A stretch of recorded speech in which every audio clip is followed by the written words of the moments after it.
بسم اللہ الرحمن الرحیم۔ ناظرین، آج کا یہ جو ویڈیو ہے یہ اناج کے اوپر ہے، یعنی ہم کون سا آٹا کھائیں اور کون سا آٹا نہ کھائیں اگر ہمیں شوگر ہے تو۔ پہلی بات یہ ہے کہ جب سے بنی نوع انسان اس دنیا میں آئے ہیں وہ اناج کھا رہے ہیں۔ اناج سے مراد کیا ہوتی ہے؟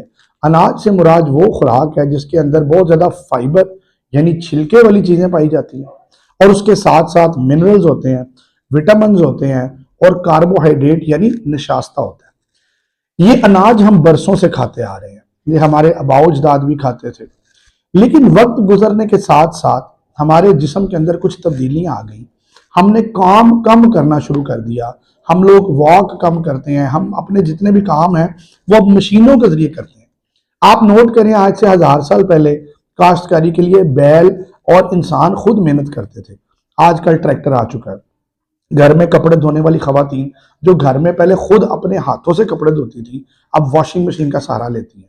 بہت سارے دفتروں میں جو کام ہم پہلے کرتے تھے اپنے ہاتھوں سے اب وہ سارے کے سارے کام مشینوں کے ذریعے کیے جا رہے ہیں۔ اس کا مطلب ہے کہ اب ہمارے جسم میں انرجی کی ضرورت کم ہے۔ اسی صورتحال میں ہمیں اپنے اناج کے اندر بھی وہ چیزیں لانی پڑیں گی جن کے اندر بہت زیادہ انرجی لیول نہ ہو۔ اب میں بات کروں گا صرف شوگر کے مریضوں کی۔ شوگر کے مریضوں کا مطلب یہ ہے کہ ہمارے جسم کے اندر انسولین کی کمی یا انسولین کی سینسٹیویٹی ڈیولپ ہو جاتی ہے۔ اس ڈیکریز سینسٹیویٹی کی وجہ سے پیشنٹ کے اندر گلوکوز کا لیول خون کے اندر بڑھنا شروع ہو جاتا ہے۔ اب ہم نے اپنی غذا کے اندر کون سا اناج یا کون سا آٹا استعمال کرنا ہے، یہ بڑا امپورٹنٹ سائنٹیفک سوال ہے۔ جو آٹا ہمیں عام طور پر مکئی کا آٹا، یہ جو گندم کا آٹا ہم لوگ کھاتے ہیں، اس کے اندر نشاستے کی ایک بڑی مقدار ہوتی ہے، لیکن میرا سوال یہاں پہ یہ ہے کہ جو ہم ڈائریکٹ اپنی گندم خود اپنے دانوں سے صاف کرا کے اس کا آٹا خود بنواتے ہیں چکی پہ، اس کے اندر پھر بھی نشاستے کی مقدار کم اور فائبر کی مقدار زیادہ ہوتی ہے۔ یہ مخصوص حالات میں کھایا جا سکتا ہے، کم کھایا جا سکتا ہے، اور اگر آپ کی شوگر کنٹرول ہے تو آپ اس کو جاری رکھ سکتے ہیں۔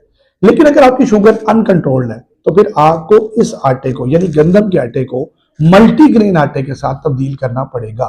ملٹی گرین آٹے کا مطلب ہے آپ اس میں جوار کا، مکئی کا، جو کا یا دوسرا کوئی بھی آٹے بیسن کا مکس کر سکتے ہیں۔